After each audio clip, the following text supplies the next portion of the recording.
Hello friends, तो आज की इस वीडियो में हम क्लास 11 फिजिकल एजुकेशन का चैप्टर 3 डिस्कस करेंगे, जिसका नाम है योग।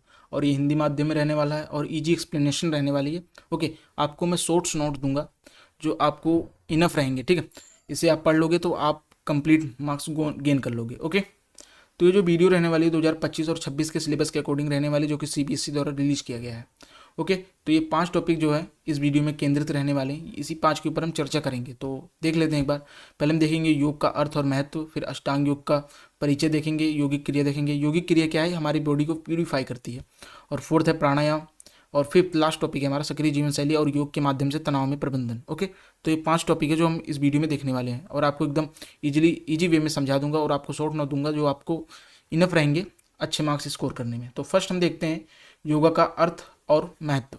ओके, योग शब्द की उत्पत्ति संस्कृत के मूल शब्द युज से हुई है, यानी कि जो योग बना है युज से बना है। युज कौन सा शब्द है, संस्कृत का शब्द है। ठीक है, जिसका अर्थ होता है जोड़ना या मिलाना। पतंजलि के अनुसार देखते हैं योग क्या है। पतंजलि के अनुसार चित्त की वृत्तियों को चंचल होने से रोकना ही योग है। ओके, इसका मतलब समझते हैं, मन को इधर उधर भटकने ना देना और केवल एक ही वस्तु पर स्थिर रखना ही योग है। ओके, आप अपने मन को इधर उधर भटकने नहीं दे रहे हैं और एक ही वस्तु पर कायम है। ठीक है, आप एक जगह ध्यान लगा रखे हैं तो आपका मन क्या है, स्टेबल है, आप योग में है। ओके, महर्षि वेद व्यास के अकॉर्डिंग योग क्या है, समाधि। उनके अकॉर्डिंग क्या है, योग समाधि है। ओके, आई होप आपको समझ आ गया होगा। ठीक है, अपने मन को इधर उधर भटकने ना देना, एक ही वस्तु पर कायम करना क्या है, योग है। ये सिंपल डेफिनेशन आप याद करके चलो। अब हम इसका महत्व देखते हैं योग का, यानी कि योग कर रहे हैं तो उसके कुछ बेनिफिट्स होंगे, तभी तो हम योग करेंगे, ये थोड़ी कि वैसे ही करेंगे।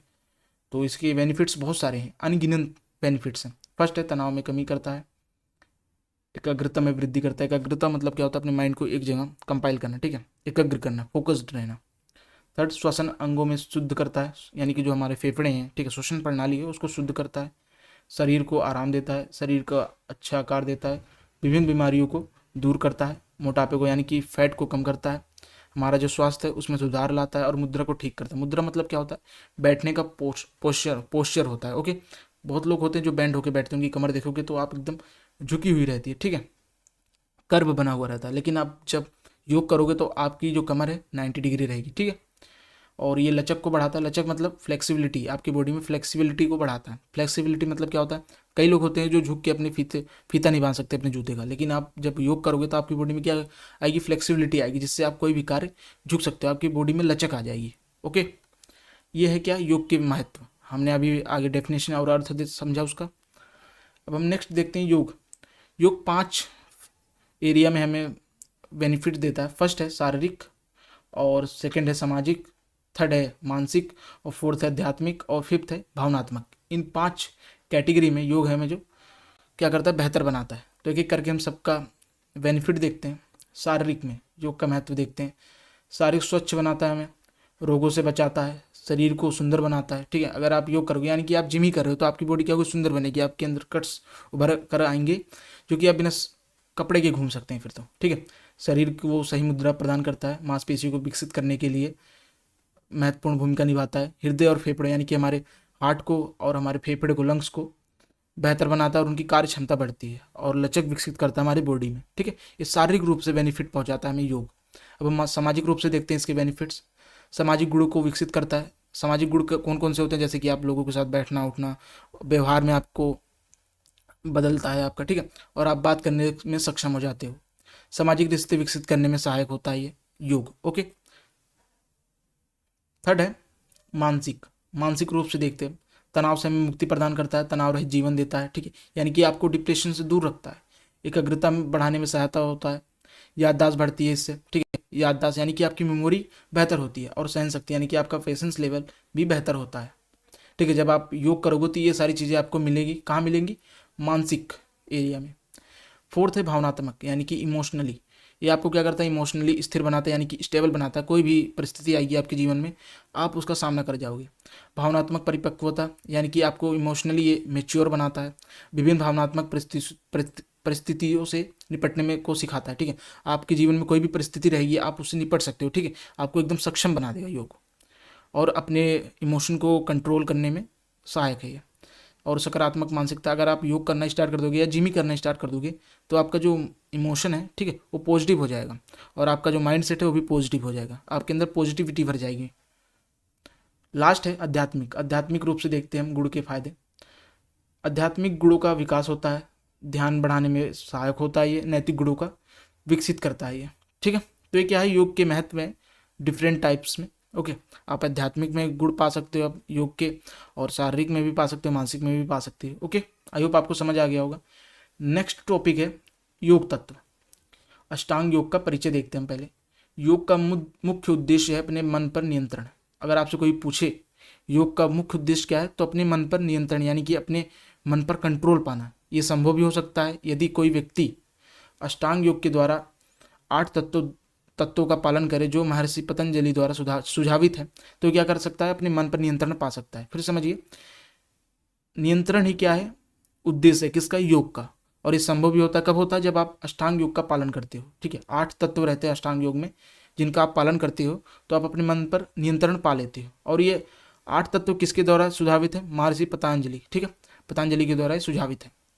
अगर आपसे 1 मार्कर में पूछे कि अष्टांग योग किसके द्वारा दिया गया है, पतंजलि के द्वारा दिया गया है, उसका उद्देश्य क्या है, नियंत्रण है। ठीक है, अब हम इसके बारे में देखते हैं, इसके 8 तत्वों के बारे में। तो इसके 8 तत्व हैं इधर। ठीक है, आपको एमसीक्यू बन सकता है, कैसे बनेगा, कोई भी 3 तत्व दे दिया, ठीक है, अष्टांग योग से, और कोई एक रैंडम वर्ड दे दिया बाहर से। फिर आपसे पूछेगा कि कौन सा इसमें अष्टांग योग का तत्व नहीं है, तो आपको क्लैरिफाई होना चाहिए, 8 नाम आपको याद होने चाहिए। ठीक है, एक एक करके देखते हैं। पहला यम, सेकंड है नियम, थर्ड है आसन, फोर्थ है प्राणायाम, फिफ्थ है प्रत्याहार, और 6 है धारणा, 7th है ध्यान, और लास्ट है समाधि। ओके, तो ये 8 तत्व हैं अष्टांग योग के। अब एक एक करके इन तत्वों के बारे में थोड़ा हम ब्रीफ डेफिनेशन जानते हैं। फर्स्ट है यम। ये 5 सिद्धांत है जो एक ऐसी आचार संहिता की रूपरेखा प्रस्तुत करते हैं जिसका दुनिया में रहते हुए किसी व्यक्ति द्वारा पालन किया जाना चाहिए। अगर आप इस दुनिया में हैं, आप अच्छा जीवन जीना चाहते हैं, ठीक है, तो आपको ये आचार संहिता का पालन करना चाहिए, कोई भी व्यक्ति हो। ठीक है, पतंजलि कहते हैं कोई व्यक्ति हो, उसको इस 5 सिद्धांतों का अपने जीवन में पालन करना चाहिए, अगर वो पृथ्वी पर रह रहा है तो। ओके, तो फर्स्ट क्या सा है, अहिंसा। फर्स्ट है अहिंसा, सेकेंड है सत्य, थर्ड है अस्त्य, और फोर्थ है ब्रह्मचार्य, और लास्ट है अपरिग्रह। ओके, तो ये क्या है, यम है। यम क्या कहता है, अब कोई व्यक्ति उसको इस 5 चीज़ों का पालन करना चाहिए अच्छी आचार संहिता के लिए। सेकंड है नियम। नियम आत्मा को सुधारने के लिए एक नियमावली है, तो इसमें 5 नियमावली है। इन 5 चीज़ों का अगर कोई व्यक्ति भी पालन करता है तो क्या करेगा, अपनी आत्मा को शुद्ध कर लेगा। फर्स्ट है शौच अच्छी तरीके से, सेकंड है संतोष, थर्ड है तप करना, फोर्थ है स्वाध्याय। स्वाध्याय का मतलब होता है अपने आप को पढ़ना, और लास्ट है ईश्वर प्राणिधान। ठीक है, ईश्वर के प्राणों में, उनके चरणों में रहना। ठीक है, ये सब क्या है, नियमावली अपनी आत्मा को शुद्ध करने के लिए। फर्स्ट क्या था, आचार संहिता अच्छी करने के लिए 5 चीज़ें थी। सेकंड, अपनी आत्मा को शुद्ध करने के लिए 5 चीज़ें हैं। और थर्ड आसन। आसन क्या है, योग की विभिन्न मुद्राएं हैं। आप 12th क्लास में एक चैप्टर पूरा आसन के ऊपर रहने वाला, आप डिफरेंट टाइप के आसन उसमें पढ़ने वाले हो। बस आप यहाँ ये समझ के चलो, आसन जो है योग की विभिन्न मुद्राएं। आप कोई भी मुद्रा करते हो, कोई भी आप योगा परफॉर्म करते हो, तो उसमें आपको पहले आसन लेना पड़ता है। ठीक है, उसी को आसन कहते हैं। फोर्थ देखते हैं प्राणायाम। प्राणायाम विभिन्न श्वसन तकनीकों का अभ्यास है। ठीक है, ये क्या करता है, हमारे श्वसन प्रणाली यानी कि हमारे रेस्पिरेटरी सिस्टम को ठीक करता है। तो फर्स्ट 3 पार्ट्स हैं इसके प्राणायाम को करने के। फर्स्ट है पूरक। पूरक का मतलब क्या होता है, श्वास अंदर लेना। फिर सेकेंड है कुंभक। कुंभक का मतलब होता है श्वास को अंदर रोक के रखना। फिर थर्ड है रेचक। इसका मतलब होता है सांस को छोड़ना। पहले आप सांस को अंदर लोगे, फिर रोकोगे, फिर छोड़ोगे। ठीक है, जब आप ये 3 इस स्टेप्स में इसको रिपीट करोगे तो आप प्राणायाम करोगे और आपकी श्वसन प्रणाली ठीक होगी, यानी कि आपका जो रेस्पिरेटरी सिस्टम है वो बेटर होगा। छठा है प्रत्याहार। मन और ज्ञान इंद्रियों को विषय से हटाकर परमात्मा से जोड़ना ही क्या है, प्रत्याहार है। ठीक है, मन और ज्ञान की इंद्रियों को विषय से हटाना। विषय का मतलब क्या होता है, जो भी आप इस दुनिया में जो भी चीज़ों के पीछे, ठीक है, गए हुए हैं, जो भी मटीरियलिस्टिक चीज़ है, जैसे फ़ोन है, मोबाइल है, घर है, कपड़ा है, मकान है, बहुत सारी चीज़ें, सब क्या है, विषय हैं जो भी हम इस दुनिया में यूज़ कर रहे हैं। जब आप इन चीज़ों से दूर हो जाते हो और अपना मन परमात्मा से जोड़ने लग जाते हो, अपने मन और ज्ञान को, तब ये प्रत्याहार कहलाता है। ओके, छठा है धारणा। धारणा का मतलब होता है मन की एकाग्रता, मन को एक जगह एकाग्र करना। सातवां है ध्यान। ध्यान मन की पूर्ण एकाग्रता की प्रक्रिया है जिसमें व्यक्ति लंबे समय तक एकाग्र रह सकता है और ध्यान लगा सकता है। धारणा का मतलब हमने क्या देखा था, मन को एकाग्र करना, और इसी एकाग्र मन को लंबे समय तक ध्यान लगाना क्या कहलाता है, ध्यान कहलाता है। ओके, आप अपने मन को एक जगह एकाग्र करें और किसी वस्तु पर या जैसे इन हिंदू धर्म में तो ज़्यादातर इसको गॉड से रेफर किया जाता है, ठीक है। आप गॉड के पास ध्यान लगा रहे हो तो आप ध्यान की स्थिति में हो, ओके। अब लास्ट है हमारा 8, समाधि। समाधि एक ऐसी अवस्था है जिसमें व्यक्ति अपनी व्यक्तिगत पहचान खो देता है। यह व्यक्ति की आत्मा को परमात्मा से मिलाप है। इस अवस्था में क्या होता है, व्यक्ति जो अपनी व्यक्तिगत पहचान है, उसका XYZ नेम, कुछ भी कर रहा होता है, उसकी सारी चीज़ें मिट जाती हैं। फिर उसको क्या जाना जाता है, ये जाना जाता है कि इसका मिलन जो है आत्मा का परमात्मा से हो चुका है। इंडिया में बहुत सारी एग्जाम्पल्स उपलब्ध हैं, ओके। तो अष्टांग योग खत्म होता है। अब नेक्स्ट योगिक क्रिया, ओके। योगिक क्रिया देखते हैं हम। योगिक क्रिया शुद्धि क्रिया के रूप में भी इसको जाना जाता है, यानी कि ये हमारी बॉडी को प्यूरिफाई करती है, प्यूरिफिकेशन के लिए जिम्मेदार होती है। अगर आप ये 6 चीज़ें करोगे जो आगे हम पढ़ेंगे तो आप अपनी बॉडी को प्यूरिफाई कर लोगे, ठीक है। तो जिसमें 6 क्रियाओं के जरिए मनुष्य के सारे शरीर का शुद्धिकरण किया जाता है, ठीक है। योगिक क्रिया क्या है, इसमें 6 क्रियाएं हैं जिसको यूज करके मनुष्य अपना क्या करता है, शुद्धिकरण करता है अपनी बॉडी का। इसके माध्यम से मानव के स्वास्थ्य में सुधार आता है। अगर आप योगिक क्रिया करोगे तो आपके स्वास्थ्य में सुधार आएगा। आंतरिक रूप से शुद्धिकरण होता है। इन क्रियाओं का संचालन किसी अनुभव व्यक्ति की देखरेख में करना चाहिए। अगर आप ये एक्टिविटी परफॉर्म कर रहे हो 6 क्रियाएं, तो आप किसी अनुभवी जिसके पास एक्सपीरियंस है उसके साथ करना है, ये नहीं कि अकेले करो, ओके। अब हम इसके लाभ और महत्व देख लेते हैं जिसके कारण इसको चर्चा में बनाए रखते हैं लोग। सठ का मतलब क्या होता है, 6, और कर्म का मतलब होता है क्रिया, इसलिए इसको षटक्रम भी बोलते हैं। यानी कि 6 क्रिया और षटक्रम एक ही मतलब है।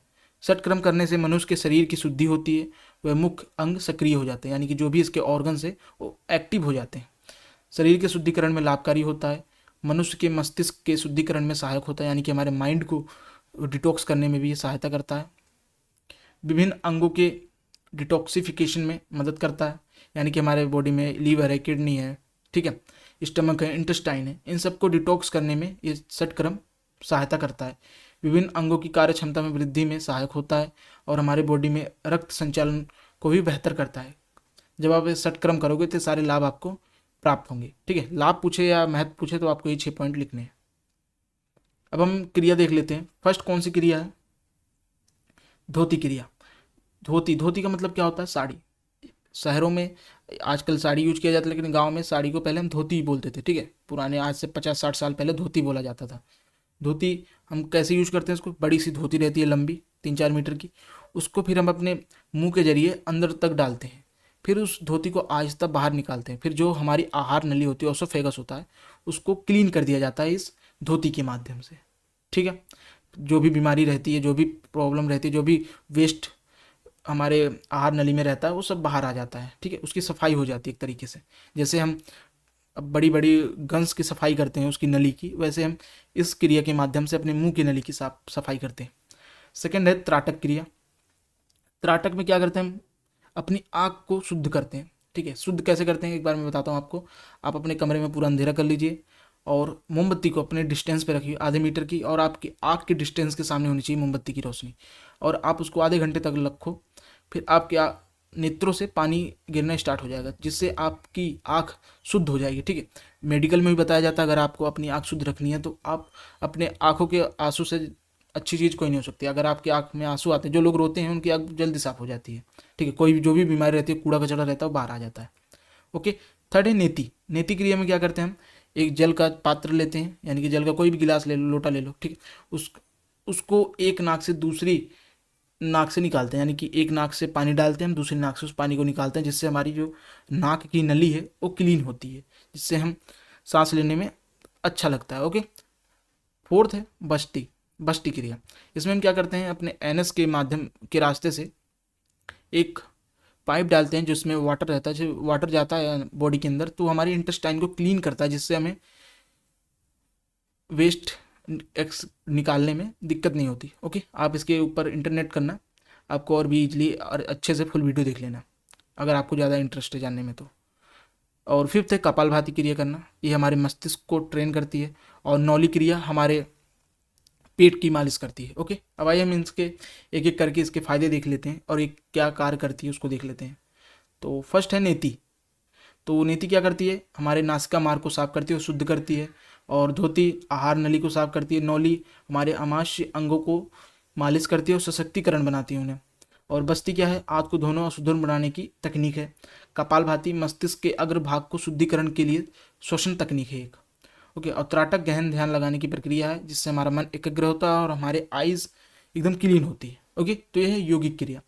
हमारा फोर्थ टॉपिक है प्राणायाम। ओके, तो प्राणायाम एक मिश्रित शब्द है, दो चीज़ों से मिलकर बना है, प्राण प्लस यम, जिसका अर्थ होता है जीवन भर स्वस्थ तरीके से प्राण की रख रखाव करना। ठीक है, अगर आप अपने जीवन में प्राणों की अच्छे से रख रखाव करना चाहते हैं तो आपको प्राणायाम करना पड़ेगा इनके अकॉर्डिंग। प्राणायाम एक विज्ञान है जो श्वसन के नियमों के माध्यम से महत्वपूर्ण ऊर्जा को नियमित करने में मदद करता है। ओके, तो प्राणायाम दो शब्दों से मिलकर बना है, प्राण प्लस यम, प्राण। ठीक है, और इसका मतलब क्या होता है, प्राण का रख रखाव करना। ओके, और एक क्या है, एक श्वसन नियमन है जिसके माध्यम से लोग अपनी ऊर्जा को नियमित करने में सहायता मिलती है। अब इसके हम प्रकार देख लेते हैं। तो टोटल 6 टाइप है इनके प्रकार के। तो फर्स्ट है अनुलोम विलोम, ठीक है, जिसे नाड़ी शोधन भी कहते हैं। सेकंड है सूर्य भेदन, थर्ड है उज्जयी, फोर्थ है भ्रमरी, फिफ्थ है शीतकारी और छठा है शीतली। ओके, तो ये 6 टाइप से आप इसको थोड़ा थोड़ा रीड कर लेना, इसके ऊपर भी क्वेश्चन बन सकता है। और सारे नाम याद रहने चाहिए, कितने टाइप्स हैं पता रहने चाहिए, और उन टाइप्स के एक एक करके आपको नाम याद रहने चाहिए। ठीक है, क्योंकि एमसीक्यू बनता है इसमें, 2 से 3 नंबर का एमसीक्यू बनेगा इस चैप्टर से। अब हमारे पास लास्ट टॉपिक आता है सक्रिय जीवन शैली, यानी कि एक्टिव लाइफ स्टाइल। सक्रिय जीवन शैली का मतलब क्या होता है, सक्रिय जीवन शैली का मतलब कि पूरे दिन आप शारीरिक गतिविधि करते हैं, यानी कि पूरा दिन आप फिजिकल एक्टिविटी करते हैं, तो उसे सक्रिय जीवन शैली कहते हैं। कोई भी गतिविधि जो आपको उठने और चलने के लिए प्रेरित करती है वह सक्रिय जीवन शैली का हिस्सा है। अगर आप कोई भी एक्टिविटी करें जिसमें आपकी बॉडी संलग्न है, ठीक है, परफॉर्म कर रही है, जैसे आप उठे सुबह, ठीक है, स्कूल गए, आपकी बॉडी क्या कर रही है, चल रही है, आप बैग उठा रहे हो, स्कूल जा रहे हो, फिर आप आ रहे हो वहाँ से, फिर आप ट्यूशन जा रहे हो, आपका पूरा दिन बिजी है। ओके, तो इसे हम क्या कह सकते हैं, सक्रिय जीवन शैली कह सकते हैं। वहीं आप एक बिस्तर पर लेटे हुए हो तो आप एक सक्रिय जीवन शैली नहीं जी रहे हो। इसके हम बेनिफिट्स देखते हैं। जब हम सक्रिय जीवन शैली अपनाते हैं अपनी डेली लाइफ में, तो आप दैनिक गतिविधि अधिक आसानी से करने में सक्षम हो जाते हो। आप अपना वजन नियंत्रित कर सकते हो। अगर आप डेली लाइफ में बिजी हो, ठीक है, सक्रिय जीवन शैली जी रहे हो, तो आपका वजन नहीं बढ़ेगा। ठीक है, जो भी आप खा रहे हो एनर्जी के रूप में यूज़ कर लिया जा रहा है, लेकिन आप वहीं बेड पे लेटे हुए 1-2 हफ्ते 1-2 महीने, तो आपकी बॉडी में जो भी आप खाना तो खाओगे तो सब फैट के रूप में स्टोर होना स्टार्ट हो जाता है, जिससे आपका वजन बढ़ता है। वहीं आप डेली लाइफ में बिजी हो तो आपका वजन कम होएगा, और जो भी आप फूड खाते हो वो एनर्जी के रूप में यूज़ हो जाएगा। गतिविधि आपके स्वास्थ्य को बढ़ा सकती है, यानी कि आप गतिविधि जो करते हो वो आपके स्वास्थ्य को बढ़ा सकती है। आपकी हड्डियां और मांसपेशियां मजबूत हो जाती हैं। ओके, गतिविधि आपके मूड को बेहतर बनाने में भी मदद करती है। ये सब क्या है, एक्टिव लाइफस्टाइल के फायदे हैं। अगर आप सक्रिय जीवन शैली में रहते हो तो ये सब आपको बेनिफिट्स मिलेंगे, और सक्रिय जीवन शैली से हम इन सारे तनाव का दूर हो जाते हैं, जैसे कि anticipatory stress, encounter stress, time stress, situational stress. Okay, तो सब क्या है, स्ट्रेस है, जिसे हम तनाव भी कह सकते हैं। इन सब का प्रबंधन कैसे हो सकता है, हम योगा के माध्यम से कर सकते हैं। जो भी योगा के बेनिफिट्स हैं आप उठा के, जो मैंने आपको सेकंड या थर्ड स्लाइड में दिखाया था, वही महत्व आपको यहाँ पर उठा के लिख देने हैं। ओके, और 6 क्रियाओं के बारे में बता देना, प्राणायाम के बारे में बता देना, जिससे सारे स्ट्रेस डाउन हो जाते हैं। ओके, आई होप आपको ये वीडियो समझ आई होगी। ये चैप्टर जो योगा था कंप्लीट होता है। तो अब हम 4th चैप्टर में मिलेंगे, और जो भी चीज़ें मैंने आपको बताई थी वो काफ़ी शॉर्ट्स में थी और इनफ है आपको अच्छे नंबर स्कोर करने के लिए। ठीक है, और इस वीडियो से एमसीक्यू क्वेश्चन, आप ये वीडियो देख लोगे तो एमसीक्यू क्वेश्चन के लिए आप तैयार हो जाओगे। ठीक है, आपको ज़्यादा डीप पढ़ने की जरूरत नहीं है। थैंक्स फॉर वॉचिंग, मिलते हैं किसी नेक्स्ट वीडियो में, और 4th वीडियो जल्दी आ जाएगी, और 2 वीडियो ऑलरेडी पब्लिश है, 1st and 2nd chapter. Okay, I hope आपने उसे देख ली होगी।